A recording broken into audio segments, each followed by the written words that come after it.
Vamos a leer en el libro de los Hechos, capítulo 12, y leemos la palabra en el nombre del Padre, del Hijo y del Espíritu Santo. Amén. En aquel mismo tiempo el rey Herodes echó mano a algunos de la iglesia para maltratarles, y mató a espada a Jacobo, hermano de Juan. Y viendo que esto había agradado a los judíos, procedió a prender también a Pedro. Eran entonces los días de los panes sin levadura, y habiéndole tomado preso, le puso en la cárcel, entregándole a 4 grupos de 4 soldados cada uno, para que le custodiasen, y se proponía sacarle al pueblo después de la Pascua. Así que Pedro estaba custodiado en la cárcel, pero la iglesia hacía sin cesar oración a Dios por él. Padre, gracias. No cierren las Biblias. En el nombre de Jesús te damos gracias porque tú eres bueno. Y hemos constatado en esta noche a través de los múltiples testimonios la grandeza infinita de tu amor hacia aquellos seres que tú tanto amas, los niños. Gracias, Señor, porque nuestra congregación ha sido, Señor, elegida por ti para esa dignísima labor. Gracias, Dios mío. Bendícenos ahora que vamos a exponer tu santa y divina palabra. Yo sé que ha sido acepto en el cielo lo que hasta aquí hemos hecho y dicho. Ahora ha llegado el momento, Señor, de cumplir con el mandamiento tuyo de predicar la palabra. Y para ello necesitamos, Señor, de tu asistencia, de tu misericordia y de tu gracia. Ilumíname, Padre, y no permitas que de mis labios salga ningún concepto que no esté acorde con tu palabra. Pon en el corazón el amor y en la mente la idea, Señor, para poder transmitir, Señor, aquello que tú has puesto, para que tu iglesia aprenda, crezca y sea edificada. En el nombre de Jesús oramos. Amén y amén. Pueden sentarse.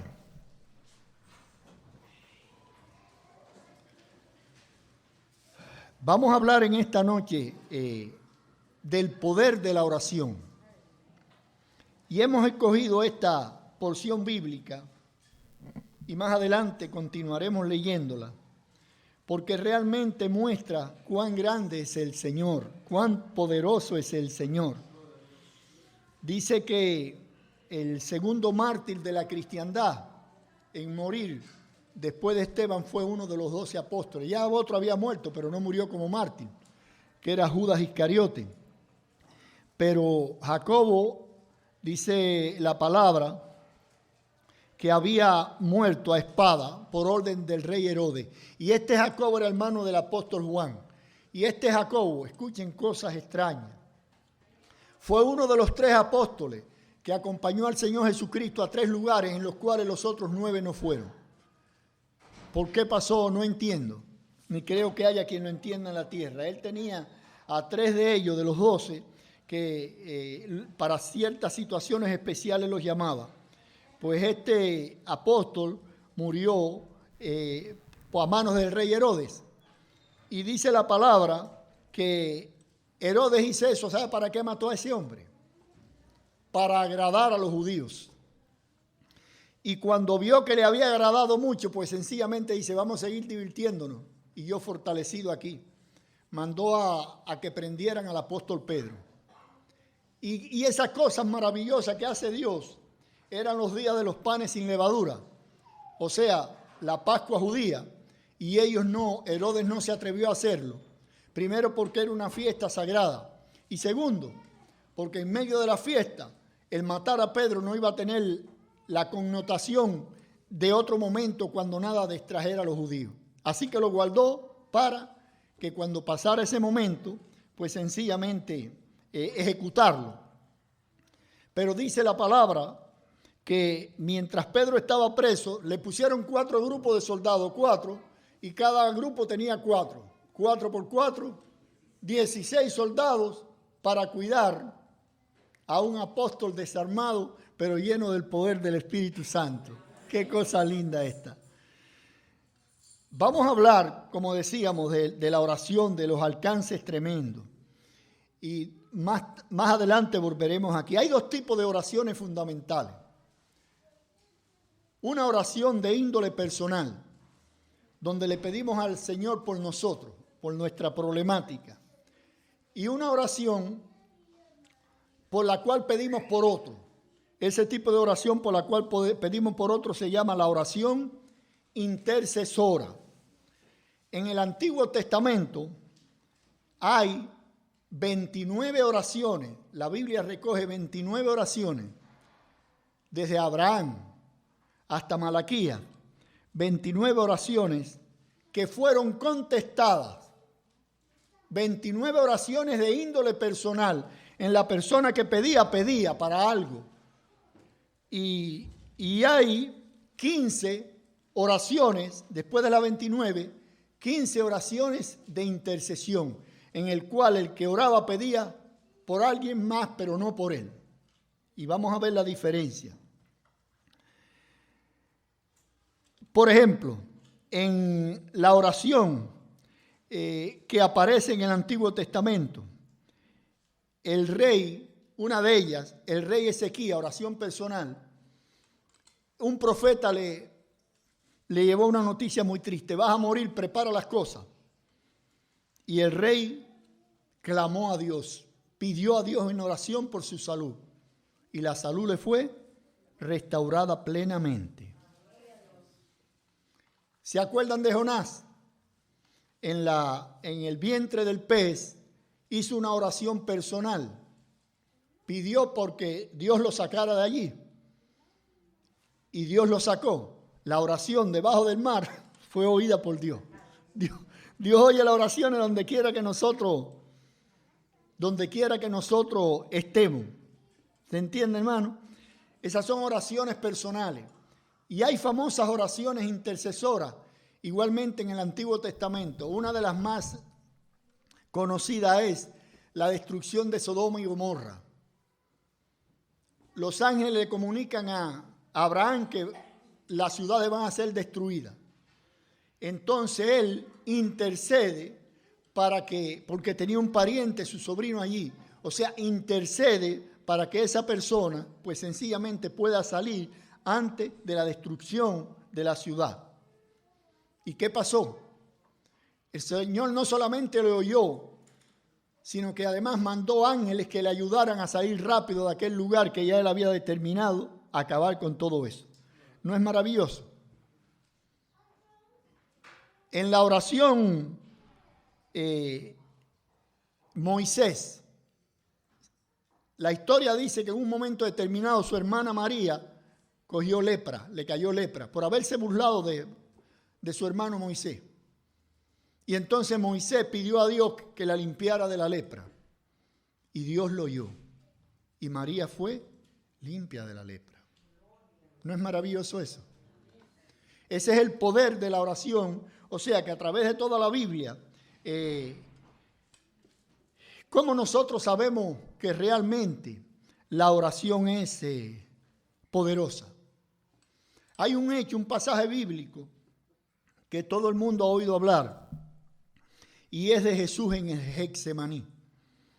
La noche más triste, tal vez de su propia vida, cuando él estaba oraba en agonía, su alma estaba triste hasta la muerte, su sudor dice que eran como grandes gotas de sangre, y clamaba al Padre porque si fuera posible pasara de aquella copa, que no tuviera que pasar por aquel trago amargo.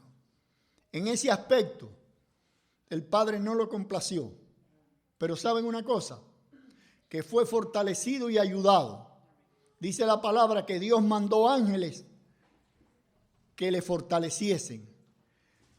Lo que quiere decir que a veces, aunque usted ore y no venga la respuesta que esperamos, hay ventajas tremendas en la oración. En el capítulo 8 de Romanos y en el capítulo 5 de Gálatas se establece la lucha más grande que hay, las tentaciones más grandes que hay, que nosotros seres humanos cristianos confrontamos, se desarrollan dentro de nosotros mismos. El apóstol le llama la lucha de la carne contra el espíritu. La carne quiere prevalecer. ¿Cuántas veces ustedes, hoy mismo oímos un testimonio de una hermana que dijo, me quedo aquí y no voy para la iglesia. ¿Quién usted cree que la paró? El Espíritu Santo. El Espíritu se metió, la carne quería descansar. Eso es bueno, eso no es pecado. Pero hay momentos en que hay que sacrificar los impulsos de carnales, aunque no sean pecados, para que prevalezca el Espíritu. En esa lucha continua y constante. En esa lucha continua y constante, dice la santa palabra de Dios, que los que viven según la carne, haciéndole caso, oyendo lo que la carne quiere, esos no pueden agradar a Dios. El que vive según los impulsos, ¿quiénes son? Bueno, acabamos de pasar la fiesta de fin de año. 1 millón de personas para ver una cosa hecha por la mano del hombre que cae hacia la tierra. Y yo estoy seguro que la mayoría no se acabó ahí. Cuando eso se terminó, pues fueron a fiestas, fueron a baile, fueron a beber, fueron a hacer esto y aquello. Mientras ellos satisfacían los deseos de la carne, nosotros nos sometíamos al imperio del Espíritu. Veníamos a la iglesia y mientras ellos veían la bola bajar hacia abajo, nosotros veíamos la gloria de Dios brillar en el cielo. Al siguiente día, estoy seguro que cientos, miles de esos sentían los efectos de la resaca. Ustedes saben lo que es la resaca. Amargados, se sentían mal, habían satisfecho la carne y ahora la carne les cobraba el precio por haberla maltratado. ¿Y cómo nos sentíamos nosotros? Alegres, contentos, satisfechos, fortalecidos. ¡Aleluya! Hermano, y en esa lucha que todos tenemos, ¿sabe cuándo empieza esa lucha? Cuando venimos al Señor. La vida del apóstol Pablo, antes de ser apóstol Pablo, sino Saulo de Tarso, aquello era algo hermoso. Era reconocido, tenía nombre, tenía posición, lo respetaba hasta el sumo sacerdote. ¿Cuándo empezaron las tragedias del apóstol? Cuando vino el Señor. Ahí empezó él, y lo primero que le pasó al venir al Señor es que estuvo 3 días ciego. ¿Saben lo que es estar ciego? Cierre los ojos en su propia casa y trate de ir a la cocina, al baño y abrir las puertas para que usted vea cómo va a tropezar. Porque Dios estaba preparándolo. Sufrió mucho, fue uno de los apóstoles que sufrió intensamente y no sufrió una vez ni un día, sufrió durante largos años por llevar el evangelio y gracias a él, nosotros tenemos aquí las 3/4 partes del Nuevo Testamento, la escribió él. Si Pablo no hubiese venido al Señor, hubiese seguido siendo Saulo de Tarso, reconocido y demás, pero cuando moría a los 100 años no se acordaba nadie de él. Esas son las glorias humanas. Los que viven según la carne. En este momento hay una historia bien conocida en los Estados Unidos. Un individuo que en un momento determinado, cuando la fama lo cubría, dijo una de las grandes barbaridades que puede decir un ser humano, referente a nuestro Señor. Él dijo, yo soy más famoso que Jesucristo. Eso hace 20, 25 años. Hoy está sufriendo de una penosa enfermedad, no puede coordinar las ideas, la lengua se le traba, su gloria humana pasó y los que concurrían a los estadios a verlo, hoy no les interesa ni verlo pasar por la calle. ¿Qué les parece? Esas son las glorias humanas. Yo no sé cuántos de ustedes han visto la foto de Miss Universo del año 1950. En aquel momento, la mujer más linda del mundo, famosa, le dan contrato. ¿Saben que a esa gente le dan contrato para arriba, para abajo, le pagan hoteles? Hoy si la ven tiene 150,000 arrugas en la cara. Pasó la gloria de la belleza. Toda gloria pasa, hermano. Satisfacer la carne es ir por el camino equivocado.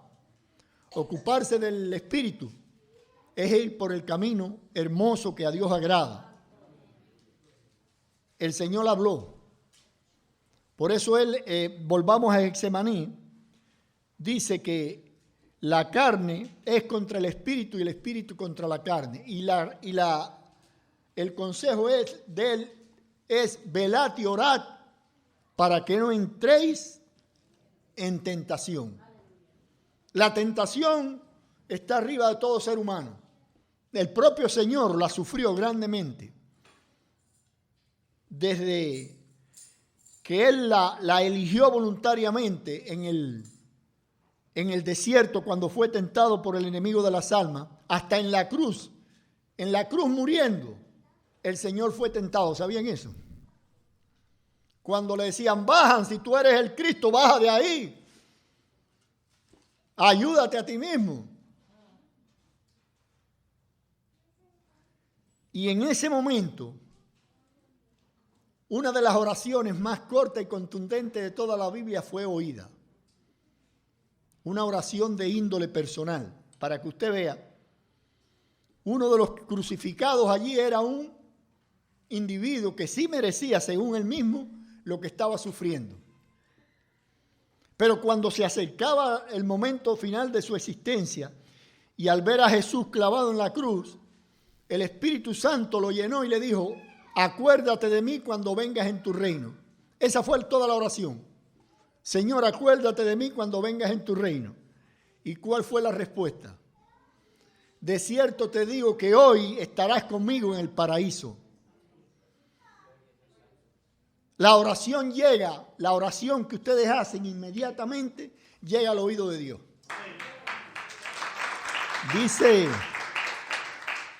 Dice la palabra que los oídos del Señor están atentos a las oraciones de sus siervos en la tierra.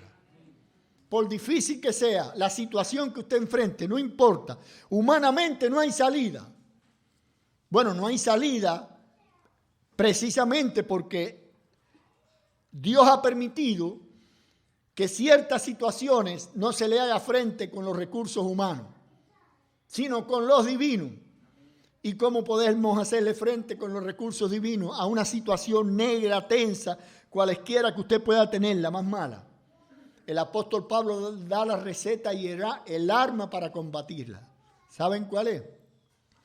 El apóstol Pablo dice, las armas de nuestra milicia no son carnales, no vas a pelear carne con carne, sino poderosas en Dios para la destrucción de fortalezas. Entonces esa fortaleza que parece inexpugnable para los recursos humanos nuestros y ustedes, cuando llegamos al campo de la oración, son vulnerables. Y el primer cañonazo de la oración la estremece, hermano. Pero vamos a ver ahora, regresemos a la lectura bíblica para que vean cuál fue el resultado de que la iglesia hace oración sin ni un cuchillito ni un bate, no tenían armas ninguna, encerrados porque tenían ellos también temor, orando por un hombre que cuida el ejército romano, el ejército más poderoso de entonces, y no solamente cuidaba el ejército, 16 hombres lo están cuidando. Cualquiera se le caen, como dice en el idioma español, las alas del corazón. ¿Para qué oramos? A ese no hay quien lo saque de ahí. ¿No les parece a ustedes que a veces la vida presenta situaciones que como que se desencanta uno y dice aquí no hay solución? Pero acuérdense de esto, que a mí me ha ayudado mucho. Donde el hombre termina, Dios empieza. ¡Aleluya! ¡Aleluya! Y dice el capítulo 12, versículo 6, de la lectura que dejamos en el libro de los Hechos. Y cuando el Herodes le iba a sacar, aquella misma noche estaba Pedro durmiendo entre dos soldados, sujeto con dos cadenas, y los guardas delante de la puerta custodiaban la cárcel. Al lado de él, dos soldados. Las puertas cerradas con cadenas, más dos soldados más en la puerta. ¿Cómo se va ese hombre de ahí? Ahí no hay salida humanamente hablando. Se cerró todo para el apóstol Pedro. Y lo van a sacar al otro día para matarlo. ¿Habrá solución? Dice el versículo 7. Y he aquí que se presentó un ángel del Señor. No el ángel del Señor, un ángel del Señor. Hay una diferencia entre el ángel del Señor y un ángel del Señor. Y una luz resplandeció en la cárcel. Cada vez que los ángeles llegan, el cielo da testimonio de que son sus embajadores. ¿Recuerdan cuando hablábamos en la Navidad de cuando los ángeles vinieron donde estaban los pastores? Un resplandor de gloria llegó allí. Llegaron los misioneros celestiales, los mensajeros. Dice el 7, y aquí se presentó un ángel del Señor y una luz resplandeció en la cárcel. Y tocando a Pedro en el costado, le despertó, aleluya, diciendo, levántate pronto, y las cadenas se le cayeron de las manos. Vamos a detenernos un momentico aquí. ¿Cómo es posible que un hombre condenado a muerte, mi impresión, la mía, es que ya él sabía que al otro día se acababa todo, esté dormido? Él no estaba desesperado. Él estaba durmiendo y posiblemente roncando. Y viene a nuestra mente algo, el por qué Pedro estaba así. En el capítulo 21 del libro de Juan, ¿se acuerdan lo que pasó con Pedro? La promesa que le hizo el Señor. Apacienta mis ovejas, apacienta mis corderos. Pedro sabía que el Señor le había dicho que él iba a vivir para hacer un trabajo grande. Y mi impresión es que, confiado en eso, él dice, esta gente conmigo no puede nada. Y se acostó a dormir tranquilito. Es algo maravilloso. ¿Sabe quién da eso? La fe. Fe en la palabra que escuchó del Maestro. Fe en las promesas de aquel que es fiel. Y esas promesas las tenemos nosotros. Tal vez un ángel no venga en los momentos de desesperación, pero la palabra la tenemos que es más grande. La palabra es más grande que los ángeles.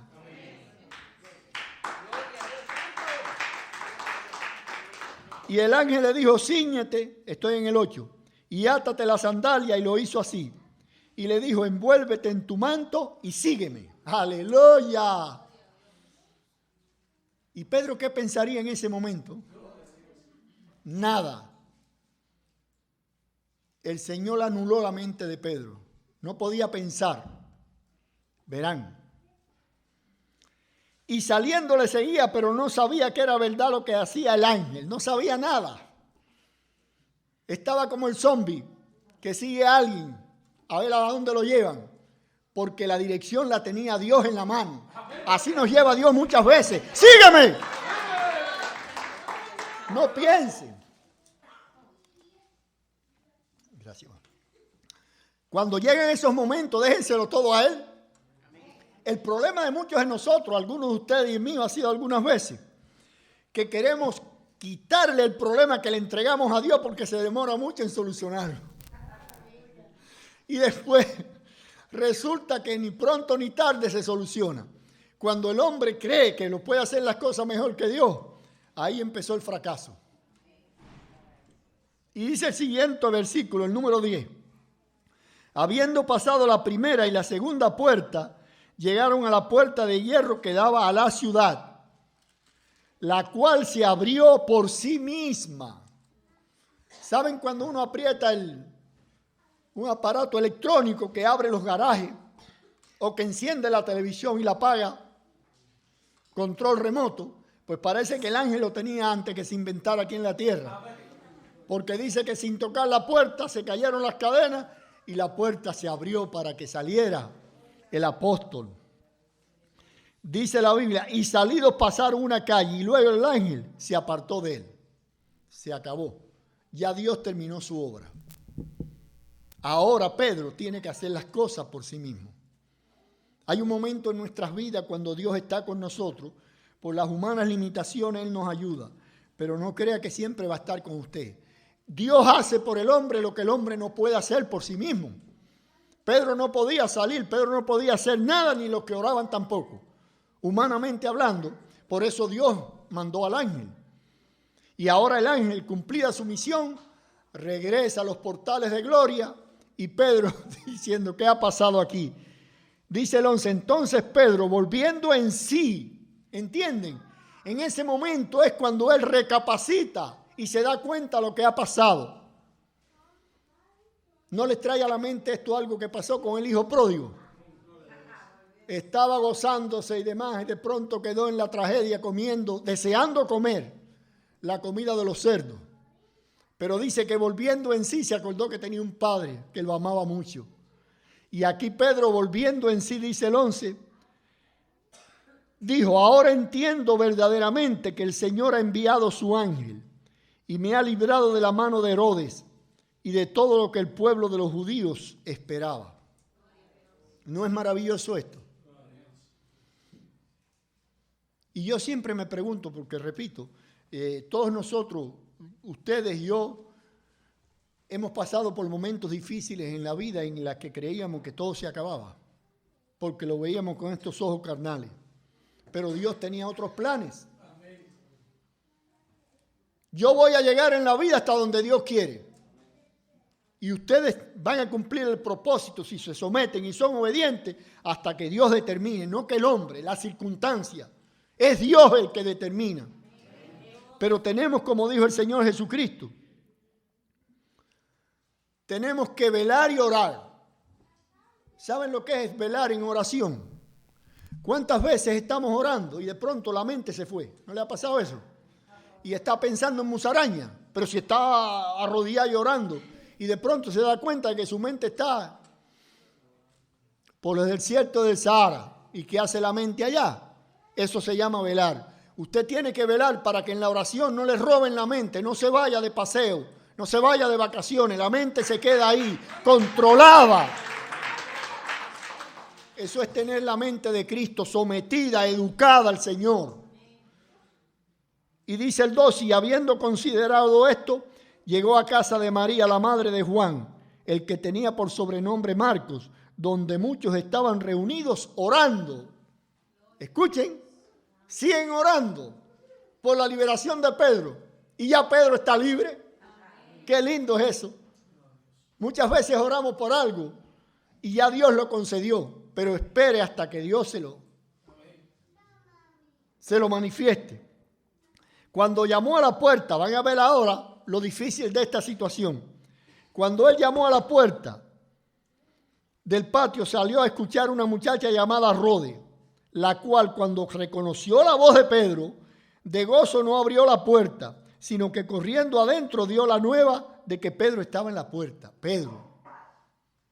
¿Saben lo que pensaron todos los que estaban orando? Se volvió loca Rode. A esta hora de la noche, Pedro, velado en la cárcel, lo van a matar mañana. Y ellos dijeron, estás loca. En el 15. Pero ella aseguraba que así era. Entonces ellos decían, es su ángel. Todavía no creen. A veces recibimos del Señor cosas tan lindas, tan hermosas, la cual estábamos pidiendo, pero realmente la pedíamos sin la convicción y la fe de la que la íbamos a recibir, y a eso le pasó a ellos. Por eso cuando nosotros oramos, hermano, especialmente aquí por alguien que no hemos visto nunca, que demás, yo sé, porque el Espíritu deja saber a uno, que hay algunos que oran como diciendo, vamos a cumplir, el pastor está orando. Pero saben que eso va a ser lo que Dios quiere y que no tiene que ver. No, hay que ver a esa persona sana. Cuando estemos orando por alguien ausente, aunque usted no lo conozca, si es grande, bajito, gordo, flaquito, blanco, negro, chino, lo que sea, africano, hay que orar con la convicción, primero, de que Dios escucha y que el corazón de Dios quiere responder siempre a las oraciones de sus hijos.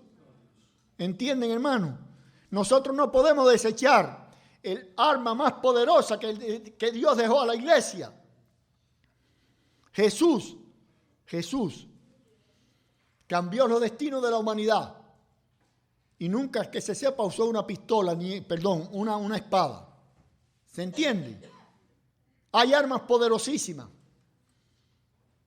y nosotros estamos en poder de esas armas. Se llama la oración, porque Dios es el Todopoderoso. ¿Estamos de acuerdo en eso? Él todo lo puede. Dice la Biblia que para Dios no hay imposible. yo no puedo casi nada. Yo no puedo dar un salto de aquí a aquella pared. Pero como yo acudo al Todopoderoso, los recursos divinos, como en este caso, los puso a favor de Pedro y manda de arriba un ángel para que le ayude. Yo me acuerdo y creí en ese testimonio 100%. En el África llegaron los misioneros para ir a cierta aldea. Había oscurecido y se encontraron que para llegar el río estaba crecido, peligrosísimo, no se podía hacer nada. Escuchen lo que pasó.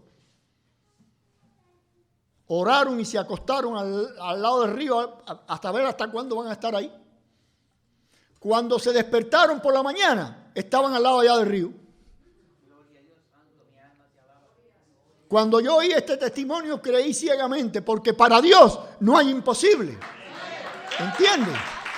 ¿Qué le costaba a un ángel que la agarrara a cada uno de ellos como si fuera un baby? Ven, vamos.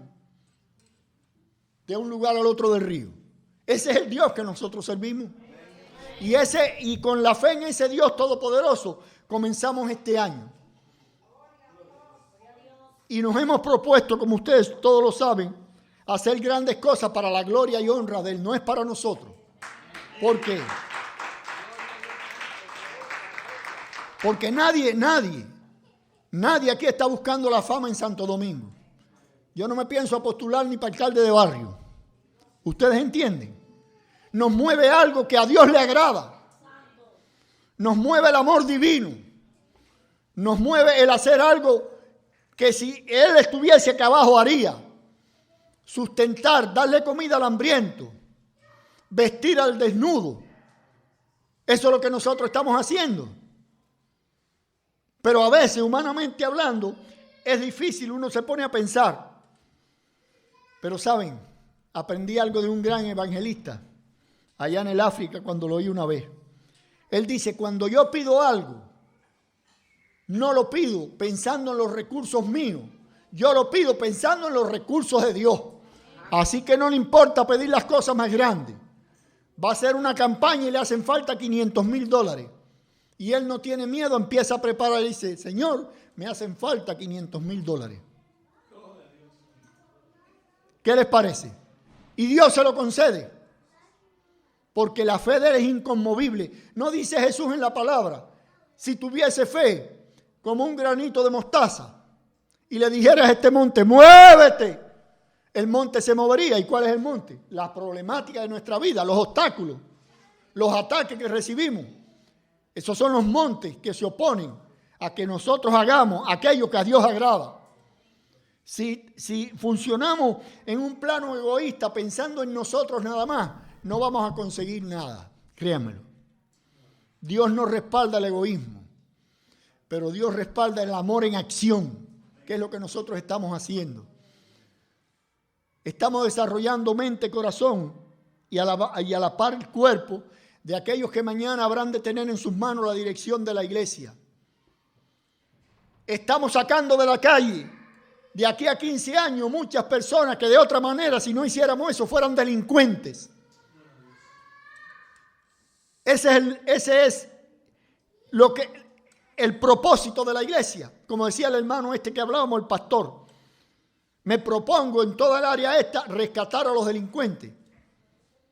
Y nosotros estamos haciendo un trabajo hermoso para que dentro de X años, a mí no me cabe sombra de duda, de que van a salir pastores, evangelistas, misioneros por docenas y docenas y docenas de ese grupo de jóvenes. Ustedes saben, como decía la hermana, niñitos chiquitos de 3 y 4 años con una reverencia extraordinaria. Eso no se ve en Nueva York. El otro día lo dijo un grupo de pastores y me miraron de reojo, como diciendo, pero tal vez en mi iglesia la reverencia que tienen los niños allá no existe ni en los grandes aquí. ¿Qué les parece? Y entonces a esos niños nosotros estamos soportándolos, estamos ayudándoles. Yo les exhorto, hermano, que yo no les pido que se quiten el plato de comida de la boca, ni que en el invierno le compren la frazada al niño y en el verano la Coca-Cola. Yo no estoy contra eso. Pero sí que en la medida en que nos permitan nuestras humanas posibilidades, pongamos recursos que tal vez de otra manera gastaríamos sin sentido en aquellos que Dios tanto ama. Y veremos al final de la carrera, cuando nos toque a nosotros compadecer, no allá a las iglesias de Santo Domingo, sino ante el tribunal de Cristo, que la recompensa que nos espera va a ser grande. La Biblia dice, todo lo que hagáis, hacedlo como para el Señor y no para el hombre, sabiendo que del Señor recibiréis la recompensa de la herencia, porque a Cristo el Señor servís. No hay recompensa, no hay glorificación, no hay certificado para ninguno de nosotros, ni para mí, ni para ustedes. Pero hay satisfacción espiritual de que nuestro trabajo en el Señor no es en vano. ¡Aleluya!